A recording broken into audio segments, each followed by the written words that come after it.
selamat datang ke Gosip episod pertama bersama saya Taka dan Dr. Suba. Okey, nak bagi pengenalan yang formal sikit kejap Dr. Subatra Jayaraj, seorang doktor perubatan yang berpengalaman dalam anestesia dan penjagaan intensif di Kementerian Kesihatan Malaysia. Betul? Betul? Okey.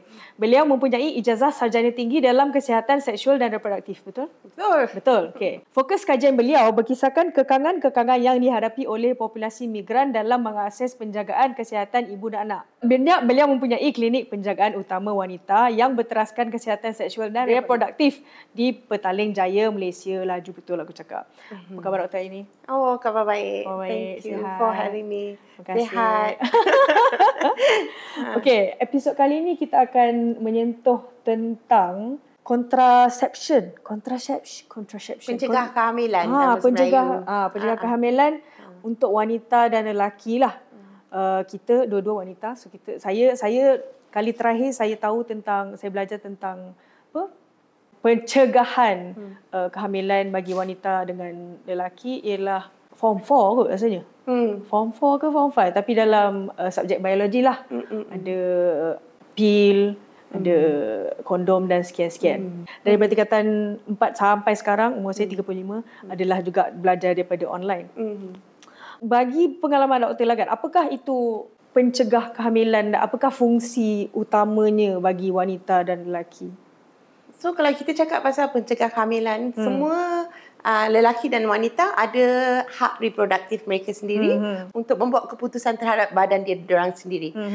Kalau diorang nak anak, berapa ramai anak diorang nak, atau berapa kita panggil spacing, berapa jauh satu kehamilan kepada satu kehamilan yang lain. Keputusan reproduktif ni boleh dibuat oleh mereka sendiri dan cara mereka boleh merancang kehamilan mereka dalam dulu-dulu kita orang panggil kaedah pencegah kehamilan tradisional. So maybe your nenek moyang semua dorang pakai, dorang pandai juga, dorang kira-kira, because dorang tahu kalau kita dapat period tiap-tiap bulan, haid tiap-tiap bulan, waktu subuh, semua tu kita panggil kaedah tradisional. Tapi sekarang kita ada pencegah kehamilan cara moden. So modern methods of contraception, termasuk yang cakap tadi, macam pil, injection. Sekarang kita ada IUD, alat dalam rahim, atau implant. Kita juga ada reversible. So you kalau you boleh pilih bila you nak subuh, lepas tu bila nak mengandung, you boleh stop, terus boleh subuh. Okay? So ada juga kaedah pencegah kehamilan yang permanent. Permanent tu macam kalau kita ikat tube, dalam bahasa perubatan kita panggil bilateral tubal ligation atau vasectomy. Okey.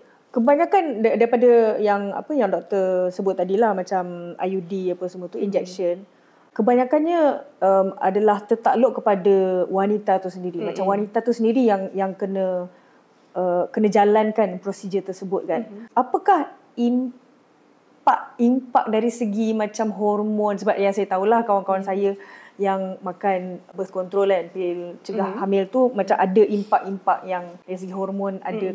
Kalau dia stop makan je ada benda yang terjadi. So apakah macam perbezaan antara pencegahan kehamilan untuk wanita dengan lelaki? So pencegah kehamilan kita ada yang hormonal, maknanya diorang pakai hormon yang seperti dengan hormon yang semula jadi dekat badan, tapi you pakainya dari segi perubatan. So you either tambah atau tolak, lepas tu you boleh mengawal kesuburan. So tu kaedah pencegah kehamilan yang hormonal. There's also yang tak hormonal. Tak hormonal tu seperti copper IUD atau alat dalam rahim yang dibuat daripada koprum. Itu tak ada hormon dan tak memberi perubahan daripada kitaran haid. Ada juga yang tidak mempunyai hormon seperti yang saya cakap tadi, yang ikat tube atau vasectomy. Itu daripada segi pembedahan. So kalau dari segi laki dan perempuan, yes, definitely yang perempuan tu kita panggil ada satu gender bias dalam contraception, seperti ada gender bias dalam semua perubatan. Actually kaedah perubatan atau apa-apa dalam dunia ni kita ada gender bias. So if you analyse it, kebanyakan pencegah kehamilan difokuskan kepada perempuan. Ada satu sebabnya, because perempuan yang akan menghadapi the effects of the pregnancy lah. Yang kebanyakan efek kehamilannya yang perempuan yang kena. Risiko kehamilan, risiko tinggi juga kalau you hamil. Dalam Malaysia, tiap-tiap tahun dalam 100 wanita yang mengandung, 30 akan meninggal dunia. So 150 wanita setahun on average di Malaysia. So ni kita tak tahu. So risiko kehamilan tu ada juga kan. Untuk mencegah ni kita boleh merancang kehamilan. Tapi like you said, ke hormon tu pun ada dalam setengah pencegah kehamilan tu. Bukan semua orang yang kena. Kebanyakan makcik-makcik ni ambil pencegah kehamilan, diorang buat kerja semua tak kena juga. So tapi seperti semua ubat, setengah-tengah tu ada side effect. So some of the side effects involves hormones, and some people have dia macam rasa loya ke, sakit kepala. Kadang-kadang setengah orang tu kitaran haid tu dia macam mengganggu sikit. Setengah-setengah tu mengganggu untuk kebaikan. So yang side effect yang kita orang nak, period you akan less heavy, kurang. So tak berdarah banyak sangat. Kalau you tak cukup darah, that's a good thing. Kebanyakan orang yang ada makan pil perancang, you akan rasa kurang sakit. So sunggugut tu memang akan kurang. So it's also actually a way of mengawal sunggugut. So lagi satu saya nak beritahu, wanita tidak perlu merana untuk bila dapatkan kitaran haid, because you're not supposed to be in pain. Kalau sakit teruk sangat, please pergi jumpa doktor atau ambil ubatan sakit tu. Tak ada, there is absolutely no reason yang you tak boleh ambil ubatan sakit. Please take the ubat sakit. Sebab apa pesakit saya datang, diorang tak nak ambil ubat sebab wanita disuruh untuk merana. And that's also a little bit about the gender biasness about pencegah kehamilan lah. Okey. Memang tepat doktor pergi ke arah itu sebab kan macam seperti yang doktor cakap tadi, ada gender bias dalam perubatan sendiri. Sebab tu dalam cabang OBGYN tu sendiri pun of course lah perempuan akan kena juga. Wanita seperti yang kita tahu, tahap kesuburan wanita ialah macam sebulan maksimum 7 hari. 7 hari? 3 hari. 3 hari ke 7 hari lah yang 70 dulu. Okey lah, agak-agak. Berapa hari doktor? About 7 hari. 7 hari. Kesuburan wanita 7 hari Mungkin saya salah, doktor dekat sini. Okay. Lelaki subur berapa hari? 365 hari dalam setahun. Okey, berdasarkan fakta itu, kenapa tak ada macam mana? Macam prevention is better than cure kan? Lebih mudah untuk kita tutup pipe daripada kita. Betul tak? So macam bagi pendapat doktor lah kan. Ini apa yang saya sebagai manusia yang terlalu banyak tengok TikTok. Kalau tak silap saya baru dapat tahu yang kajian belakangan ni baru orang fokus terhadap macam okey, kenapa tak lelaki yang jalankan prosedur vasektomi, sebab mereka yang subur setiap hari dan kesuburan wanita ialah hanya 7 hari sebulan, darab 12 tu kan. So apakah pendapat doktor tu? So kalau kita borak pasal pencegah kehamilan lelaki, kita ada kondom. Kondom is reversible. Tapi masalahnya kondom tu kena pakai betul-betul. Dalam 100 orang yang kalau dalam setahun lah 100 orang pakai kondom regularly, 18 orang akan mengandung. So kalau you tak pakai apa-apa 100 orang bersama, 30 orang akan mengandung. So that's the kind of effectiveness-nya. Kalau you pakai IUD dalam 100 orang ni, kurang seorang mengandung. So that's why kita dapat tahu yang IUD tu is very effective. IUD dan implanon is very effective. So the thing with the condom is laki kena pakai, and you kena pakai awal, and you kena pakai dengan cara yang betul. Ramai laki atau ramai pasangan pakai kondom ni pun tak betul. So cara pemakaian and yang tak betul tu pun kadang-kadang you pakai terlalu lambat, kadang-kadang bocor, ada risiko untuk mengandung jugalah. So the condom is yang reversible. Yang tak reversible tu kita panggil vasectomy. Vasectomy ialah satu prosedur kecil, terlalu kecil compared to yang prosedur atas perempuan. It takes kurang daripada 10 saat, tapi dekat 10 saat pula, 10 minit. Still 10 minit? 10 minit, kurang dari 10 minit. Dengar 2 lagu dah habis? Habis. And the thing is, it needs to be done. Dekat Malaysia biasa dibuat oleh urologist, pakar urologi yang menjaga sistem pundi kencing dengan sistem kencing macam tu. So tu kita panggil pakar urologist. So urologist is the one that does it. Unfortunately sebab bias dekat Malaysia juga, vasectomy in Malaysia is very expensive. So mahal. Tapi kalau you tengok the bilateral tubal ligation yang ikat tube wanita, so ikat tube wanita you have to go into a full big operation, operation tidur. And then you kena masuk hospital. It's very high risk with anesthesia. You kena ada bius tidur. So that's the extra risk of anesthesia. Untuk wanita you kena ikat tube fallopian. So tube yang menyambungkan sarang telur kepada rahim. So tu kita snip dan sekarang kita pakai clip je. So it's actually a small procedure but it's a lot of risk, and it will take a long while sebab prosedur tu semua macam at least 1 jam. Kalau lelaki tak payah tidur, it's a very small procedure, short procedure 10 minit, dibuat di bawah build setempat local anesthesia. So it's not very difficult. So risiko pun berbeza kan. Risiko lelaki sangat sikit, risiko kat perempuan sangat berbahaya. But we still force, kita juga memaksa wanita untuk kalau diorang memerlukan satu kaedah pencegah kehamilan yang efektif dan permanent, kita orang akan recommend tubal ligation untuk ikat tube, bukan untuk lelaki. Okey. Persoalannya kenapa? Persoalannya sebab macam mana kita sendiri dengar pada doktor yang vasektomi lelaki berkali-kali ganda lebih mudah daripada tubal ligation untuk wanita. Harga dia mana lagi murah, mana lagi mahal? Harga sama. Harga sama. That's because not many people do it. And saya tak faham kenapa harga dia mahal macam tu. Ribu-ribu ke? Beribu-ribu. Tapi untuk wanita juga operation beribu-ribu. Wanita sebab itulah kena bis apa semua tu, faham lah. So kita tak faham kenapa vasektomi tu bermahal sangat. That's why. Adakah sebab prosedur tu macam masih moden atau masih baru? Tak ada. Dah lama. It's just expensive because tak ramai orang buat. Okey. Kesedaran tu tak ada lah dalam tu. Okey. Saya bagi macam senario lah, satu senario yang mana ada sepasang pasangan yang ada anak 3 orang dan mereka dah tak nak anak dah, cukuplah 3 orang. Serabut rumah tu, sepah rumah. So dah cukup. Bagi pendapat doktor, siapakah yang patut melaksanakan pencegahan kehamilan tu? Pada pendapat saya, untuk pasangan tu kena berbincang dan membuat keputusan yang terbaik untuk diorang. So sebagai doktor, tugas saya bukan untuk membuat keputusan untuk diorang. Tugas saya untuk memberitahu semua risiko dan kebaikan, apa yang ada, pilihan apa yang ada, kos yang ada, yang terbaik untuk lifestyle diorang. Sebab setengah orang boleh makan pil tiap-tiap hari, tapi kalau pil tiap-tiap hari selalu lupa pun tak berguna, right?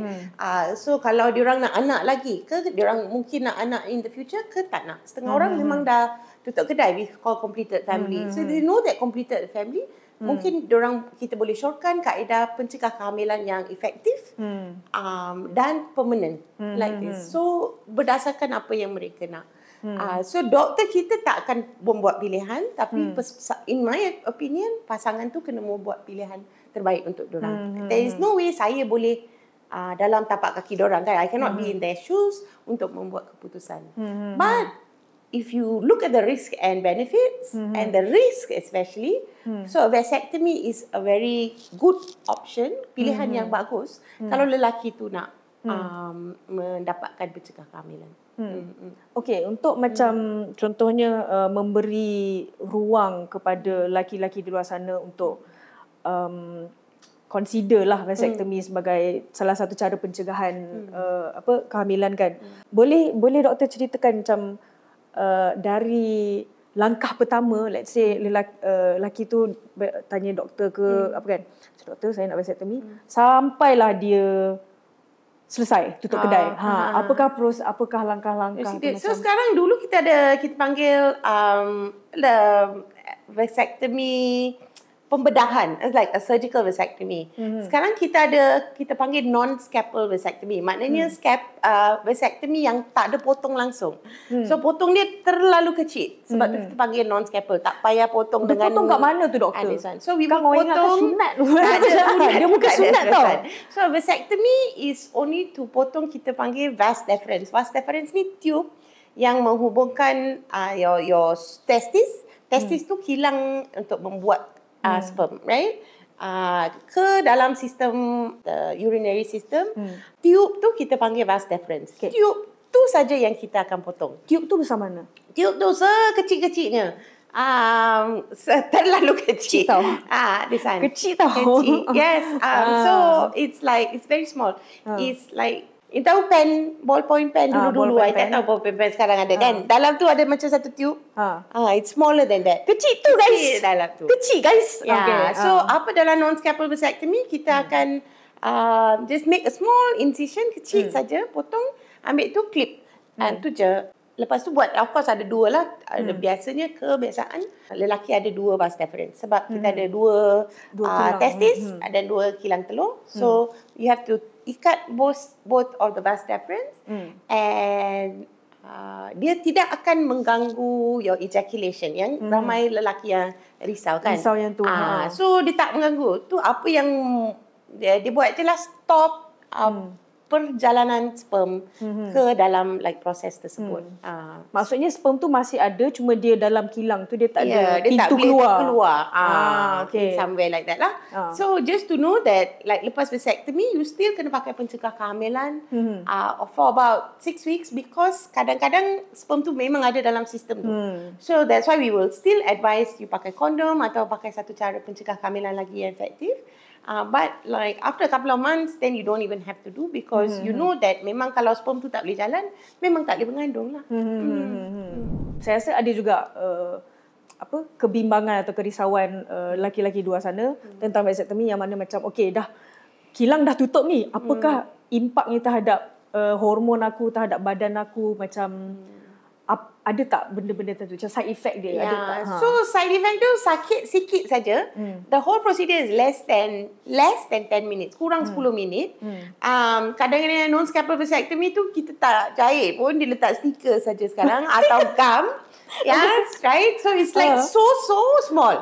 I rasa I pergi trading pun lagi sakit. Macam tu you pergi, this one is even more, tu penindik telinga. So it's a very small incision.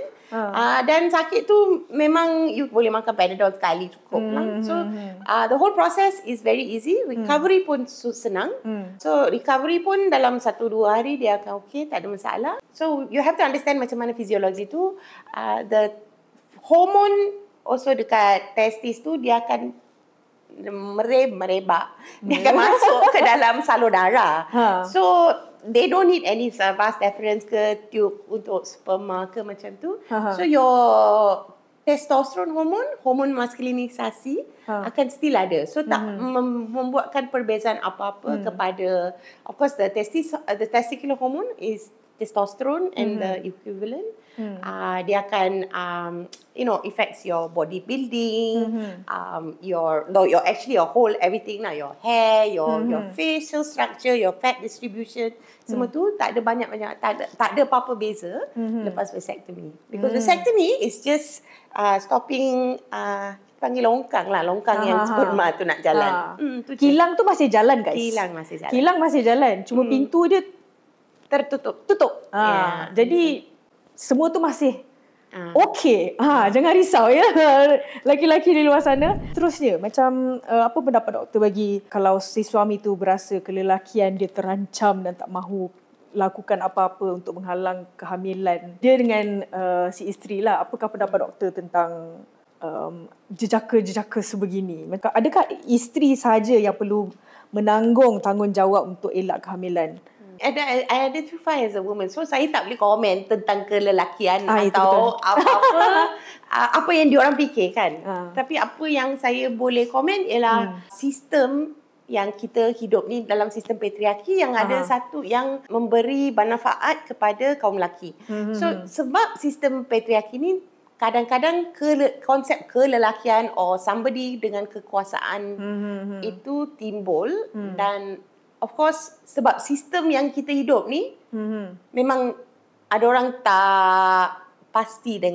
mungkin tak pasti dengan penguasaan or how much they can actually control dan it's all about power and control kan. But I want to say it doesn't change anything. The vasectomy is not going to change, tidak akan mengubah macam mana kita hidup. So apa-apa yang dalam satu pasangan tu, saya fikir yang pentingnya macam mana kita komunikasi, macam mana kita berhubungan, and I think sexually as well, there's a lot of things that you can do that is not going to be affected at all. Dan the hormone, or sometimes kita orang panggil libido, rasa yang kalau satu pasangan tu nak mengadakan hubungan seks or something, tidak akan kurang. So tak perlu risau pasal itulah kalau nak cakap pasal vasectomy. Macam mana doktor menangani stigma vasectomy? So I think dalam kesihatan seksual reproduktif ni banyak stigma. And anyway, kalau untuk wanita untuk datang tanya untuk pencegah kehamilan juga banyak stigma kan, sebab dia orang dapat stigma daripada satu pasangan, kedua keluarga, and then community, and then everywhere there's stigma. And then sometimes we say for this patriarchy juga, si stigma ni terhadap lelaki. So kadang-kadang there's some lelaki yang nak memain peranan dalam satu hubungan yang is a dignified and together they can in a loving relationship, tapi diorang rasa macam kenapa nanti kawan aku cakap apa macam tu semua kan. So I think that's a problem that you all have to sort out by yourselves, because it is nothing to do with the vasectomy. Tapi dalam stigma vasectomy ni, even dalam dunia perubatan saya, I think dalam 1,000 of my clients yang datang untuk konsultasi untuk pencegah kehamilan, I think in a tahun 1,000, 3 pasangan saja akan berbincang pasal vasectomy. Yeah, so it's that rare. Dia amat rare. Even though setengah orang dapat tahu, of course we can see a difference in the kind of environment that you are raised and all that kind of thing. And of course sometimes it's the family background as well, that sometimes they know about vasectomy and then they would say, I know somebody and he's fine, and then kita orang nak ada pilihan tu pun boleh. Tapi jarang-jarang lah, I would say. There is a lot of stigma, there is a lot of socio-political, religious, legal, I would say, misconception. Ada dalam pencegah kehamilan ni ada banyak mitos. And ada banyak, I rasa, interpretasi, be it agama ke, be it apa-apa yang ramai orang mungkin tak pasti. So tapi dari segi perubatan, kita akan beri konsultasi dari segi perubatan, bukan dari segi agama. Faham? Yang doktor cakap dari segi legal tu, dari segi apa? Dari segi legal tu tak ada apa-apa. There is you have your right on your own body. You boleh membuat keputusan terhadap diri sendiri. The consent for vasectomy, untuk keizinan untuk vasectomy sendiri, you tak payah siapa-siapa lain nak tanya.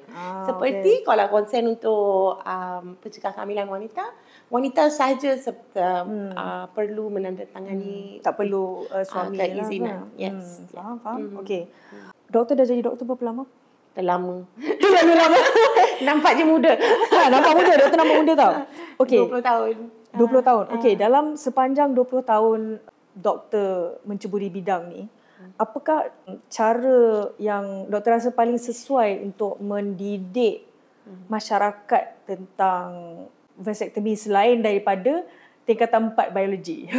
Tingkatan 4 biologi diorang zaman saya lah. Pasal vasectomy juga. Zaman saya lah. Tapi zaman, kalau tak silap, budak-budak sekarang pendidikan kesihatan dan jasmani pendidikan kesihatan dan jasmani dah mula ada macam bercerita ada tentang syllabus tu. lah. Dia ada syllabus, tapi kita tak tahu the real implementation. So saya rasa yang benda ni penting. Kesihatan seksual reproduktif ni bukan saja masa you dah dewasa, tapi kita panggil age appropriate sexuality education. Dan dari setiap umur, dari kecil, you boleh bincang tentang badan, keselamatan badan yang appropriate, yang so you tak payah pergi borak-borak pasal benda lain yang budak-budak tak faham, tapi you kena berbincang sebab dia akan menjadi benda yang normal dan benda yang selamat untuk mereka tahu di manakah untuk mendapatkan information yang betul dan information yang tidak sensasi. Sebab kebanyakan kebanyakan budak sekarang kita tahu diorang mendapatkan pendidikan kesihatan seksual daripada bukan benda yang betul. Tapi online sometimes it's porn, sometimes it's like TikTok yang diorang cuba membuat yang trying their best but it's not really true. So benda-benda tu pun causes more mitos dan salah interpretasi. So I think comprehensive sexuality education CSE perlu age appropriate education dan tiap-tiap phase of life. Kalau you of course kalau you remaja lain, kalau you dewasa muda, your young adult is different. Kalau dalam your 20s and 30s, and I would say comprehensive sexuality education ni continues until your 40, 50 as well, because we don't talk about menopause. Betul. We don't talk about older person sexuality and sexual health. And kalau kita cakap dengan sexuality education ni, ramai orang yang fikir macam mana nak buat seks. Ke macam mana nak Deshan. Bukan guys. Itulah bukanlah. Bukan. Sexuality education is a whole thing. Includes macam mana kita berhubung dengan pasangan dengan cara yang respectful. Kita macam mana nak to protect yourself. Kalau budak-budak cara safe touch. Kalau macam mana you have intimate partner violence, maknanya keganasan dalam pasangan. Macam mana you nak, apa yang you akan buat, di mana you boleh pergi mencari support or something like that. Kita tak memberitahu sesiapa. And I would say sexuality education ni bukan untuk wanita saja. Kadang-kadang kita ada syllabus tapi kita orang akan borak kepada wanita, okay, semua lelaki duduk sini, wanita duduk sini, kita cakap pasal pet, lelaki pergi buat benda lain. So that's the thing, if in a relationship it's more than one person, kita kena berborak. And we have to have open conversations and allow space for discussion like this. Okay, faham. Okay.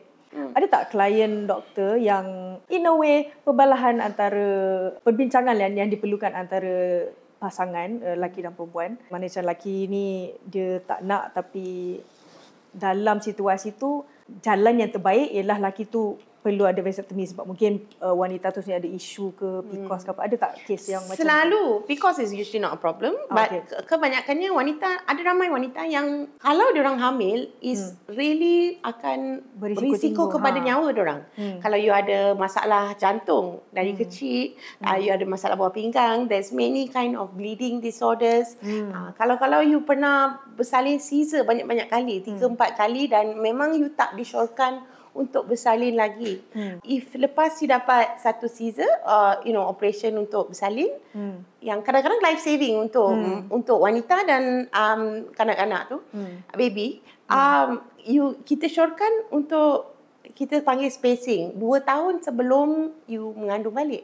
Sebab kalau you dah bersalin, dah kita potong rahim you, dan you tak membuat tak ada cukup masa untuk sembuh semula, dia amat berbahaya kalau you mengandung balik. So there's so many medical reasons kalau you nak untuk mendapatkan pencegah kehamilan, untuk spacing, dan untuk kalau you boleh atau tidak. So that's why we give you the risk, beritahu kamu risiko, dan risiko tu kalau you tak nak mengandung, you boleh ambil pencegah kehamilan. So kadang-kadang ada dengan semua risiko ni, wanita tu memang tak nak mengandung, tapi pasangan dorang tak nak diorang pakai pencegah kehamilan. So dah lah kita tahu laki tu memang tak nak pakai lah, dan diorang tak nak vasectomy, dan kondom tu susah sikit.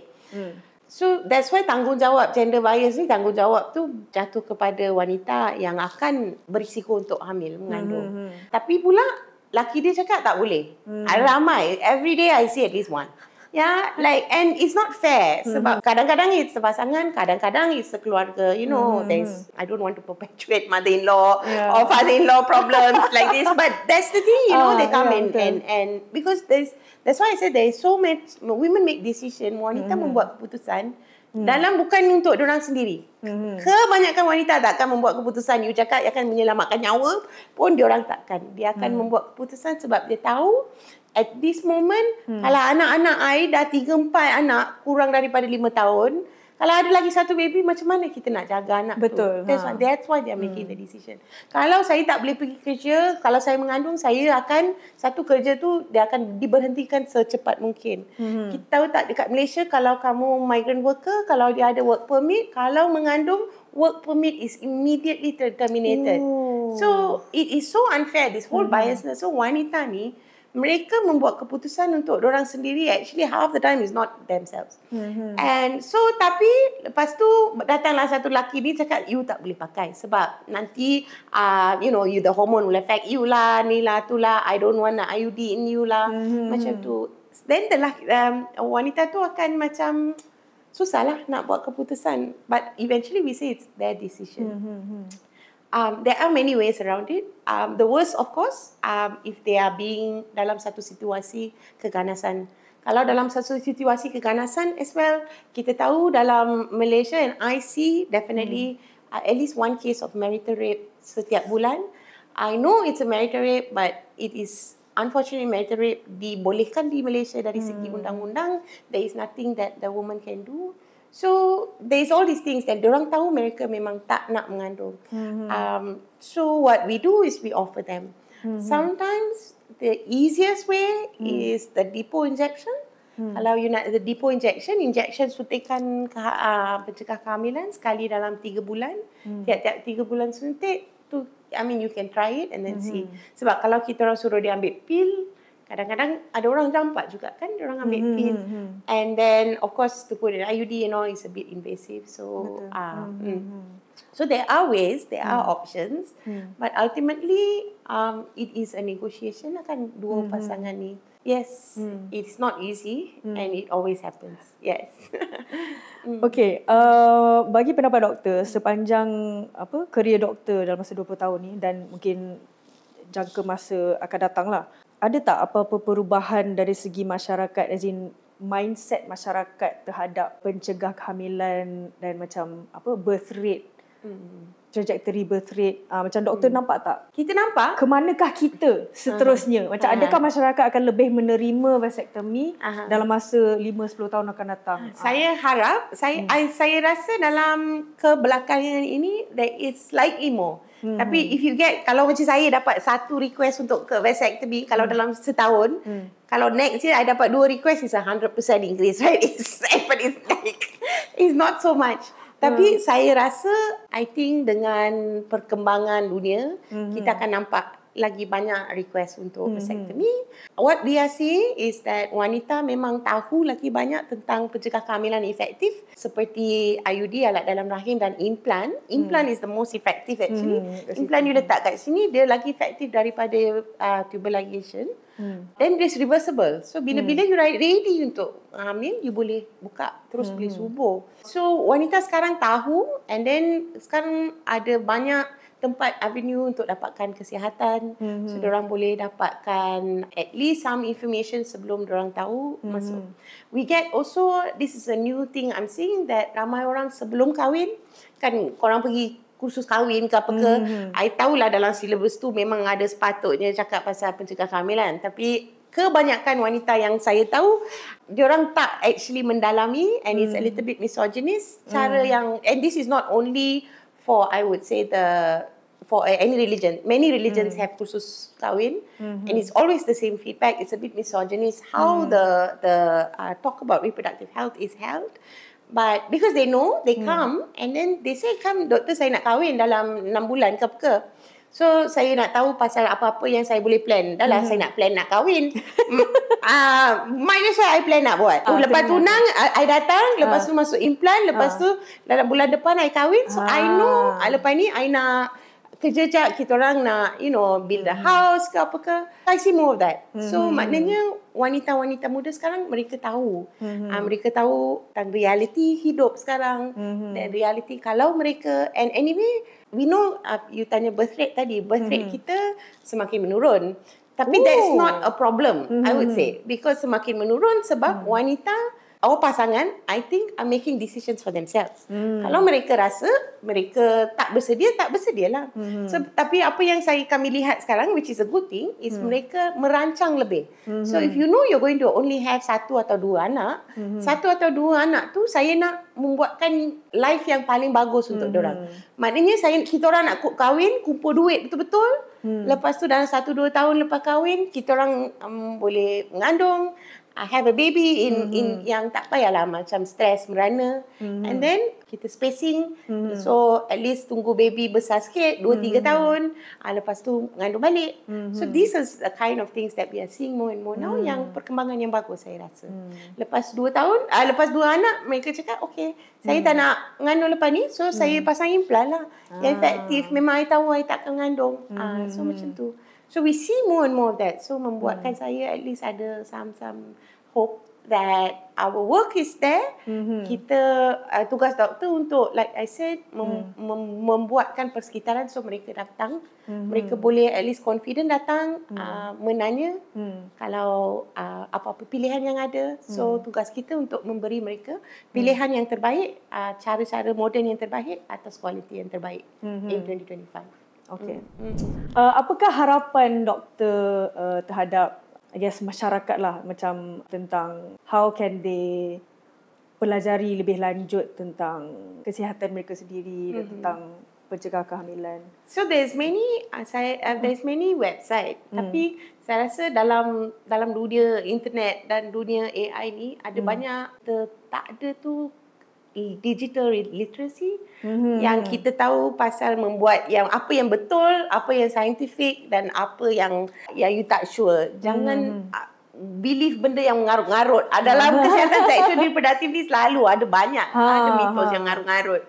So there is a lot of information, ada banyak maklumat dalam dunia ni, tapi dapatkan maklumat yang sahih, maklumat yang betul. Kalau tak, pasti datang kepada healthcare provider yang baik, yang open, yang you boleh dapatkan konsultasi yang two way. Bukannya doktor punya tugas untuk beritahu, nah ambil ni pergi perancang, you ambil balik. So dapatkan satu a doctor or a nurse yang dapat memahami kesihatan dan hak reproduktif anda dan dapat buatkan pilihan terbaik untuk badan you sendiri. Yang pasti, tanya sampai faham. Kalau tak faham, tanya lagi. Biarlah doktor tu duduk 2-3 jam ke, tanya je sampai faham. Kat mana kami rakyat Malaysia boleh jumpa doktor? Dekat klinik ke? Atau so saya ada klinik saya dekat PJ, tapi you boleh pergi kat NGO kita juga, The Reproductive Rights Advocacy Alliance Malaysia. Kami adalah sekumpulan doktor, nurse, legal, social workers dan sesiapa yang try to advocate for sexual and reproductive health dan kesihatan reproduksi. Persatuan Hak Kesihatan Wanita di www.ram.org, juga di Instagram dan X. Okay, terima kasih doktor kerana turut serta kami Thank you so dalam much Gossip episod pertama.